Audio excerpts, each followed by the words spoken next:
Jon Snow stood quietly near the edge of the wall at Castle Black, the cold wind blowing across his face. The night was quiet, but his mind was not. For days now, strange dreams had haunted him, visions of dragons flying, a silver-haired woman crying, fire burning the world. He didn't understand what it all meant, but he felt it deep in his bones. Something was coming.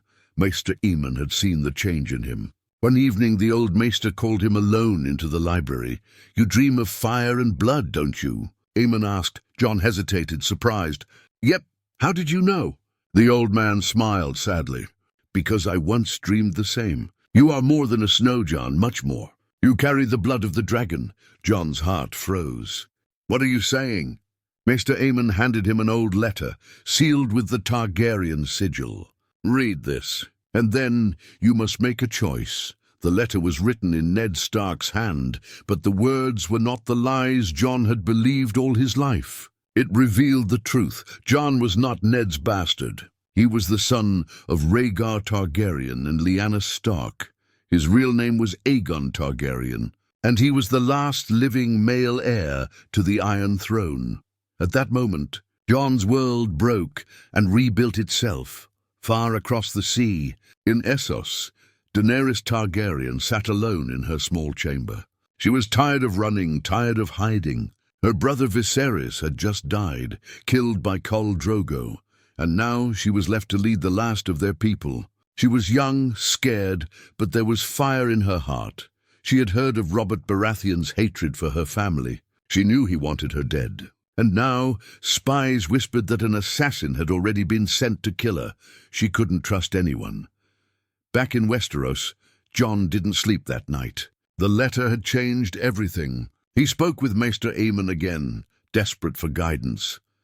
"She's your blood, Jon," Aemon said softly.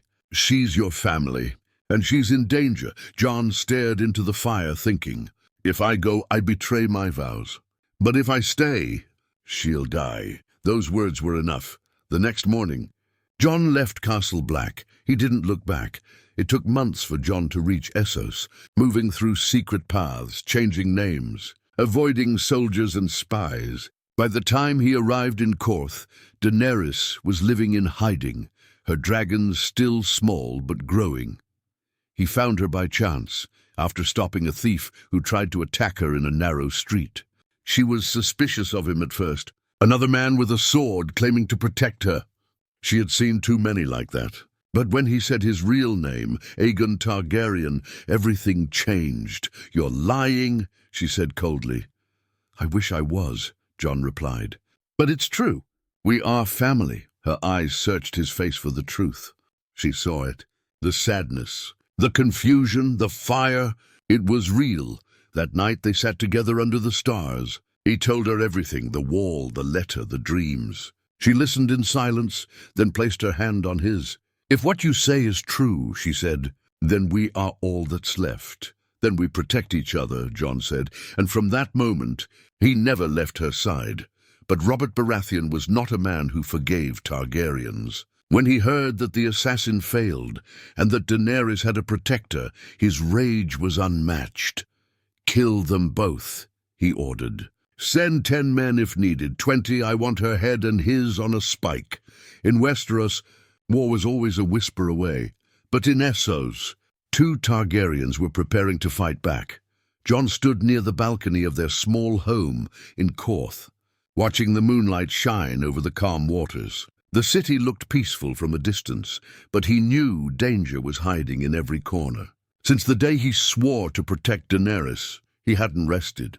Every shadow felt like a threat. Every whisper felt like a trap. Inside, Daenerys gently held her baby dragon Drogon. He had grown bigger now, small but wild. His red eyes followed Jon's movements like he understood everything. "I never thought I'd trust a man again," Daenerys said softly behind him. "But you don't feel like a stranger. You feel like someone I've known my whole life."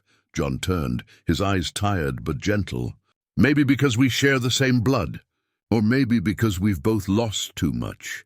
Daenerys gave a sad smile. "Robert will never stop hunting me. Even if we hide on the moon, he'll send someone to kill me." "Let him come," Jon said firmly. I've faced worse things beyond the wall. I'm not afraid of a king who hides behind soldiers. But deep inside, Jon knew Robert Baratheon's hatred ran deeper than swords and soldiers. It was personal. The Targaryen name was like poison to him. And now that Jon had revealed himself as a Targaryen too, both their lives were hanging by a thread, far away in King's Landing. News had reached Robert. The silver bitch still lives, the spy whispered. And she has a protector, a man who calls himself Aegon Targaryen. Robert's face turned red with rage. Another dragon? No! I burned them once, I'll burn them again. But this time, he didn't send just one assassin. He sent a shadow. In Korth, things began to feel strange. Merchants who once welcomed Daenerys suddenly avoided her. Her servants began disappearing. And one night, Ser Jorah, her loyal follower, was found poisoned in the market. Jon had enough. He took Daenerys aside. We're leaving tonight? This place is turning into a trap. Where will we go? Anywhere. I don't care. As long as you're alive. They rode through the dark, leaving Korth behind, heading for the coast where a small ship waited. Jon had secretly bought it from a smuggler. He didn't trust anyone else, but they weren't alone. As they moved through the narrow alleys, a tall figure stepped from the shadows. Dressed in black, his eyes glowing with a strange light. He held no sword, only his hands. Jon pushed Daenerys behind him. Who are you? I am no one, the man said calmly. But I've been paid to take her heart. The man moved like lightning, faster than anyone Jon had ever seen. His hand reached for Daenerys, but Drogon flew from her shoulder screaming and spat fire. The man screamed, burning, but did not fall. Jon pulled his sword and slashed hard, but the man didn't bleed like a human. His skin was dark as smoke. His bones cracked but didn't break. What is this? Jon shouted, backing up with Daenerys behind him. He's not a man, she whispered. He's a shadow. Jon realized it was sorcery.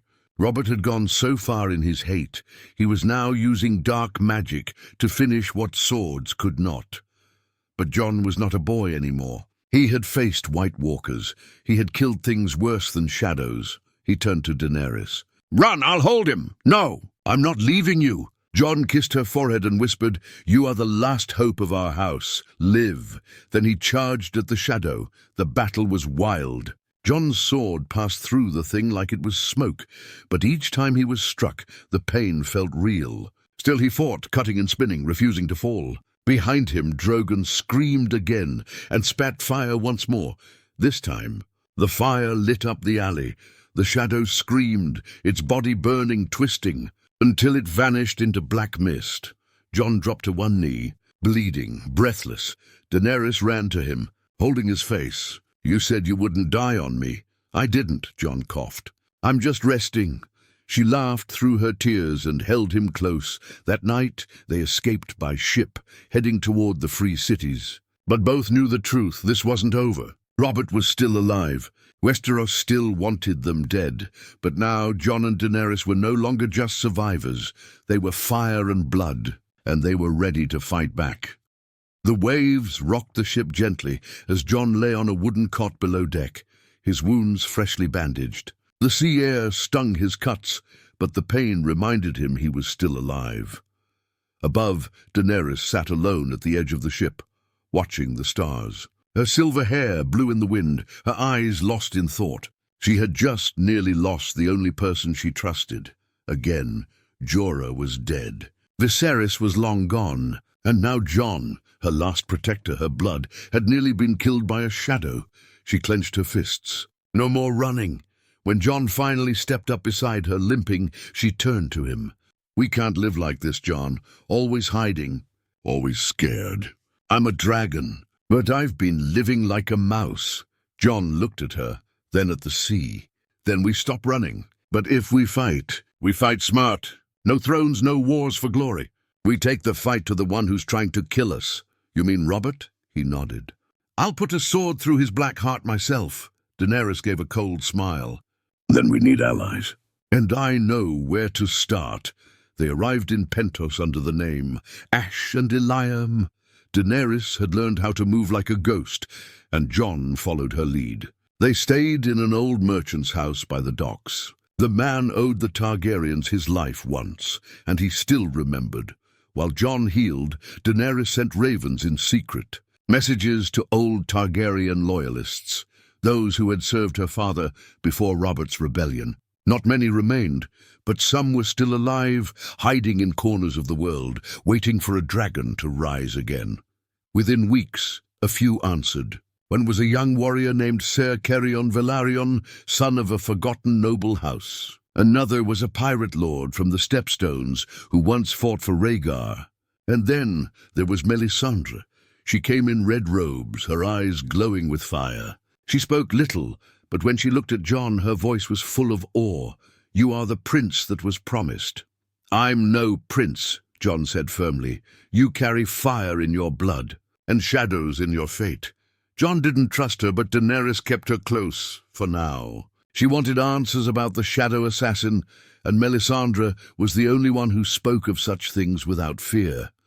Meanwhile, in King's Landing, Robert Baratheon drank heavier than usual. The failure of his Shadow Assassin had shaken him. "You told me the girl would die," he shouted at his advisor. "She had a protector," the man whispered. "Aegon Targaryen, Rhaegar's son." Robert froze. The name was a curse, a ghost, a reminder of everything he had failed to destroy. "Ned lied to me," he growled. "He kept the boy alive." Cersei, standing nearby, smirked. "You're slipping, Robert. Even dead dragons are stronger than you now." He turned and slapped her across the face. She only laughed. "Do it again. Maybe then you'll feel like a king." Robert stormed out, burning with rage. That night he sent a raven to the south. To the one man who didn't fear fire or blood, Tywin Lannister. Back in Pentos, Jon and Daenerys trained daily in the gardens behind the merchant's house. Jon taught her how to fight with a blade, how to block, how to strike. She was a quick learner and filled with fury. "You fight like you've already lost," Jon told her. She growled. "Because I have. I lost my home, my family, my child." Jon paused. "You had a child?" She looked away. "He died. I named him Rhaego." Jon felt a deep sadness in his chest. He stepped closer and took her hand. "I swear to you," he said, "no one else you love will die. Not while I breathe." She looked at him, her eyes filling with something soft, something dangerous, hope. They kissed under the firelight, not like lovers of old stories, but like two broken people clinging to something real. One night, Melisandre woke Jon in a panic. "They're coming," she whispered. "Ships with red sails? How do you know?" "I saw it in the flames, Lannisters." Jon rushed to wake Daenerys. "We have to leave now." But it was too late. The next morning, 5 ships landed near Pentos. On board was Ser Jaime Lannister, sent by his father to do what Robert couldn't.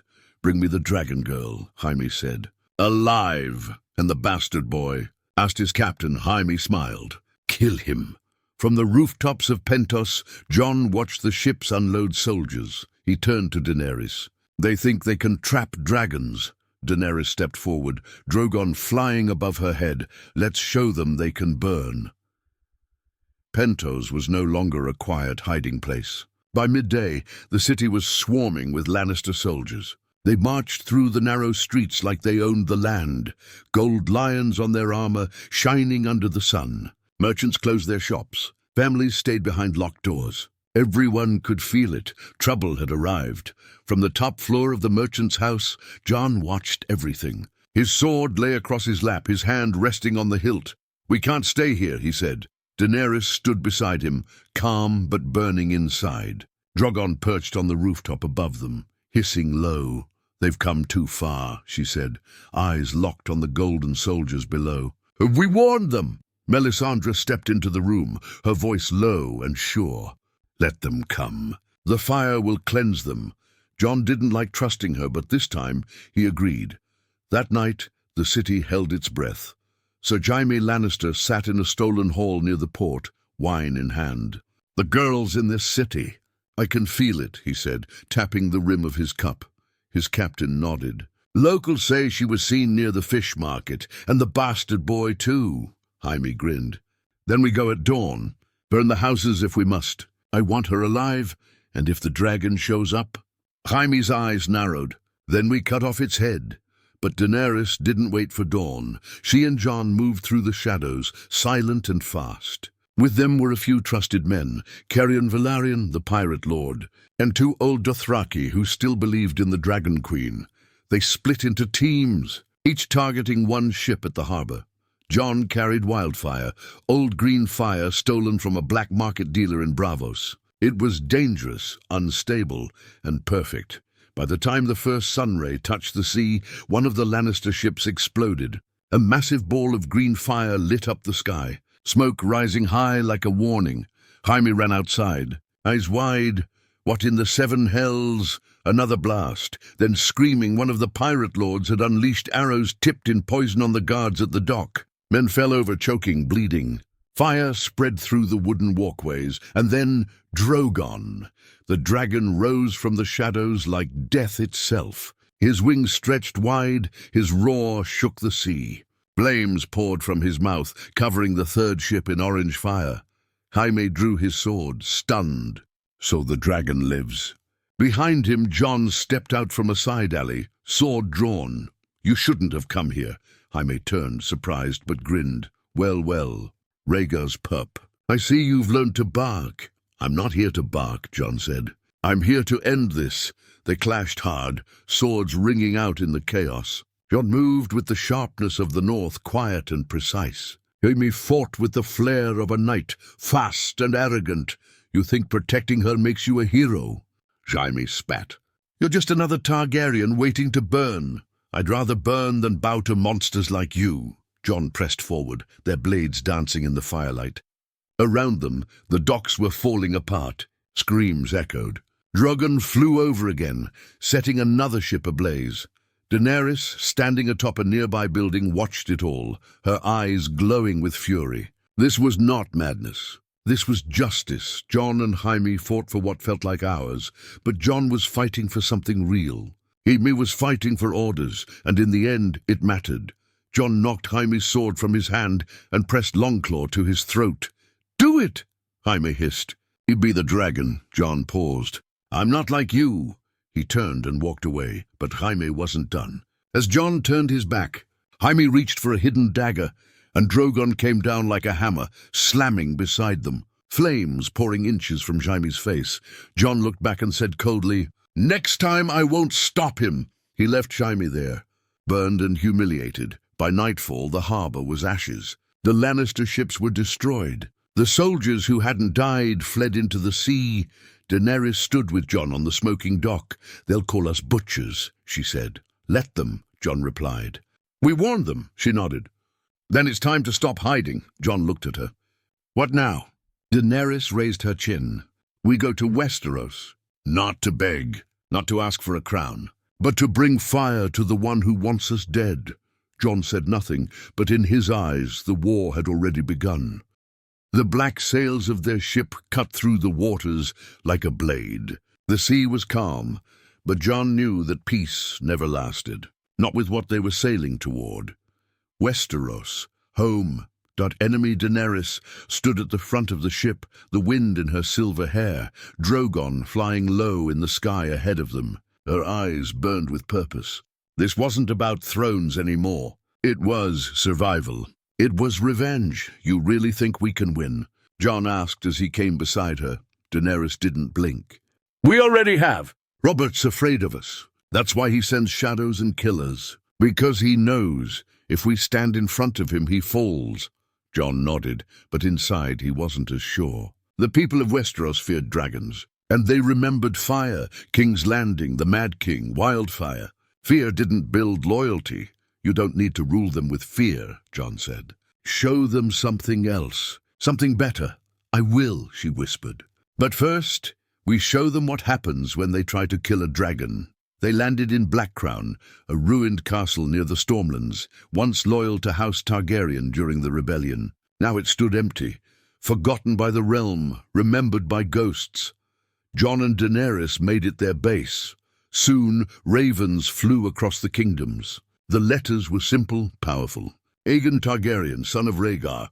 Daenerys Stormborn, rightful queen, we live. We remember. Join us or burn, the world reacted. Some laughed. Some panicked, but a few bent the knee. House Hightower sent gold and grain. House Dane of Starfall offered their swords. And in the Vale, young Robin Arryn, easily influenced, whispered of the Silver Queen in his halls. But the biggest surprise came from the north. A raven arrived from Winterfell. It carried just one line, written in Sansa Stark's hand, "We will not kneel, but we will not stop you either." Jon stared at it in silence. "She knows?" Daenerys asked. "She knows," he replied. "She won't help?" "She doesn't trust me." "Not anymore." Daenerys placed a hand on his shoulder. "Then we show her she should." Back in King's Landing, Robert slammed his fists on the war table. "They're in Westeros." Varys nodded. "And gaining support faster than expected. The North hasn't declared war. Neither has the Vale. They're waiting. For what? For you to die, perhaps." Robert roared in rage and threw his goblet across the room. Wine splashed across Cersei's dress, but she didn't flinch. "Let them come," she said. "Let them fly their dragon around. All fire burns out eventually." "Not this fire," said Littlefinger, entering with his usual smirk. "They're not just fighting to win.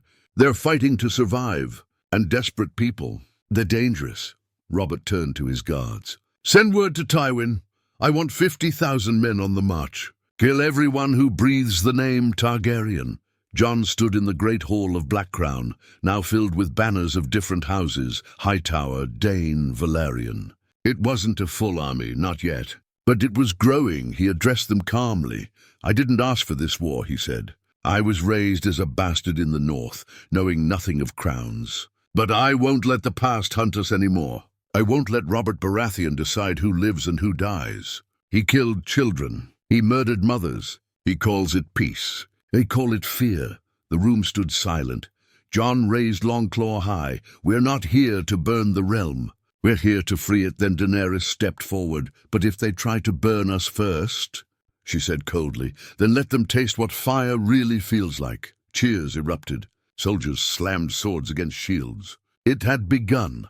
That night Jon sat alone under the stars, sharpening his blade. Daenerys joined him, sitting close. "You spoke well," she said. "They believe in you." "They believe in us," Jon replied. She leaned her head against his shoulder. "I don't care about the Iron Throne anymore," she whispered. "I just want a world where we're not hunted like animals." "You deserve that," Jon said. "So do your dragons. So does your future." She looked at him with tired, honest eyes. "Do you think we'll live through this?" "I don't know," he whispered. "But if we die?" "We die as Targaryens, not as ghosts." They kissed slowly, no passion, no rush. Just truth between them. Above, Drogon flew a slow circle around the castle, guarding the only home his queen had left. And in the distance, far beyond the trees and rivers, the lion banners of House Lannister began to move south. War had begun. The sky over Blackcrown darkened with storm clouds. But the real storm was forming beyond the horizon. Scouts had returned with news that made Jon's blood run cold. 50,000 men, said Carrion Velaryon, marching from the west. Lannister banners. And their burning villages on the way. Daenerys stood silent. Her jaw clenched, her eyes sharp. "So they mean to scare us. They mean to erase us," Jon said, pacing the war room. "Robert wants a massacre, and he'll get one," she said coldly. "Just not the one he planned." Jon stared at the map. "We can't meet them in open battle. We're too few. If we fight their war, we'll lose. But what if we fight ours?" Daenerys said. "Not like soldiers. Like dragons." Jon's eyes met hers. Slowly, he nodded. That night, Jon rode out with 50 of their best riders, all dressed in black, silent as shadows. They didn't head toward the army. They went behind it. Meanwhile, Daenerys climbed onto Drogon's back for the first time since arriving in Westeros. He had grown massive now, his wings casting wide shadows on the ground. Melisandre watched from below, whispering strange words in a forgotten tongue. "He will be fire-made flesh," she said. "And she will ride him into legend." Daenerys ignored her. She flew. Above the clouds, Drogon roared with fury, ready to burn the world for her. The Lannister army camped near a river crossing. Massive tents, armored wagons, hundreds of campfires glowing like stars on the ground. Soldiers drank, laughed, sharpened swords, confident, cocky. To them, this wasn't a war. It was a slaughter waiting to happen. And then the night changed. The first explosion came when the wagons of wildfire went up in green flame. Jon had slipped into the camp with his men hours before, lighting hidden barrels stolen from Robert's old stores. He had learned more than swords beyond the wall. He had learned to be a ghost. The fire spread fast. Soldiers screamed as tents collapsed in flames. Then came the roar. Drogon burst from the sky like a comet. Fire rained from above, sweeping through rows of golden tents. Horses ran wild. Men fell over themselves, confused and blind in the smoke. Daenerys didn't flinch. She sat high, her face calm, her eyes burning. She wasn't a queen anymore. She was wrath itself. Below, Jaime Lannister watched the world collapse. This wasn't supposed to happen, he muttered, stumbling as fire lit the field. Sir Gregor the Mountain stood beside him, gripping his massive blade. "Want me to kill the dragon?" Jaime didn't answer, because he saw something in the sky that made even him feel small. Drogon turned and flew directly at them. Jon moved through the burning chaos, cutting down men who tried to run. He didn't enjoy it, but he didn't stop. They had come to kill a woman who had already lost everything. Now they would learn what it meant to take from a Targaryen. He found Jaime staggering out of a half-burnt tent. Jon raised his sword. "You again," Jaime said bitterly. "No more warnings," Jon said, but Jaime wasn't the same man. He dropped his sword and raised his hands. "Kill me." "Go on," Jon paused. Something in the Kingslayer's voice had changed. There was no pride left. "I was 19, Jaime said quietly. "When I stabbed her father, the Mad King, I thought I was saving the realm. Now look at it." Jon lowered his sword an inch. "You followed Robert. You helped him wipe out a family." "I did," Jaime said. "And now I'm watching his war end the same way." With fire, Jon stared at him. "You're not worth killing." He turned and walked away. By sunrise, the battlefield was nothing but smoke and ash. Over 10,000 men lay dead. The river ran dark with blood. Only a few hundred soldiers had escaped, if they could even be called soldiers after the horror they'd witnessed. Daenerys landed Drogon gently outside the camp ruins, stepping down as Jon approached. "It's done," she said. Jon didn't smile. "Robert won't stop. He'll send more." "Let him," she said. "Let them all come. The realm has lived in the shadow of lions and wolves for too long. Let them see what a dragon can really do." He saw it in her eyes, the fire, but not madness. This wasn't her father. This wasn't rage for the sake of rage. This was justice twisted into survival, and he was part of it now. In King's Landing, Robert sat in stunned silence as the raven was read aloud. "The Lannister army has burned." Your men screamed like children. "The dragons are not dead. They are awake. Your time is over. Aegon and Daenerys Targaryen." Robert looked up, his face pale for the first time in years. "The dragons are real," he whispered. Cersei laughed bitterly. "And they're coming for you." The smell of smoke still clung to Jon's armor as he stood at the edge of Blackcrown's battlements, staring into the grey sky. The battlefield they left behind had been a message, not just to Robert, but to all of Westeros. And the message was simple. We are not afraid of war. We are war. But the silence that followed was louder than any victory song. Jon couldn't sleep. Each time he closed his eyes, he saw the flames, heard the screams of burning men, saw Daenerys high above it all, unflinching. She was changing. Not like her father, not mad, but colder, sharper, more certain. When she entered the chamber behind him, Jon didn't turn. "They say half of the Riverlands want to join us now," Daenerys said. "Out of fear," Jon replied. "Fear works." Jon turned to face her. "It shouldn't have to." Daenerys studied him. "We didn't ask for this. You said so yourself. Robert made us what we are. If the realm fears fire, it's because it tried to drown us in steel." Jon said nothing. She stepped closer. "You're not having doubts, are you?" "I'm having nightmares," he said. "There's a difference." She reached for his hand, but he pulled slightly away. "I fought for you, Dany. I bled for you. I killed for you. But if the fire burns too far, there'll be nothing left of us." Daenerys' eyes narrowed. "Then tell me when to stop. Tell me what's enough. Because so far, Every time I spared a life, someone tried to take mine. So tell me, John, when does it end? John didn't answer, because he didn't know. In King's Landing, panic had turned to desperation. The small folk whispered about dragons in the shadows. Priests in the streets screamed of doom. Merchants closed their shops. Rats replaced gold as currency. Inside the Red Keep, Robert Baratheon sat slumped on his throne, his once mighty frame bloated with wine and regret. The man who killed Rhaegar now feared his son's shadow. "They're coming," said Lord Tywin Lannister. "And this time they won't stop at our walls," Robert snorted. "Then we stand and fight. With what?" Tywin snapped. "Half our army is ash. The others have fled. You're not a young man anymore, Robert. The people don't love you. They fear you. That won't hold a city when dragons come." Cersei stepped forward. "Then burn the city before they do. If they want ashes, give it to them." Robert stood, his face red. "You think I'll let that silver-haired bitch sit on my throne? I'll die first." "You just might," Tywin said coldly. Robert staggered back, suddenly winded. He clutched his chest but waved off the Maester. No healers. No cowards. "If I die a king." Cersei turned away, disgusted. Back at Blackcrown, a rider from the Vale arrived, bloodied and breathless. "They're opening the Eyrie to you," he gasped. "They've cast down their banners. They swear loyalty to House Targaryen." Jon took the letter from him and read it. Robin Arryn's signature was shaky, but the seal was real. "They're falling one by one," Daenerys said. "Even without fire," Jon looked at her. "Then maybe we don't need to burn King's Landing." She raised an eyebrow. "Are you suggesting we leave Robert on the throne?"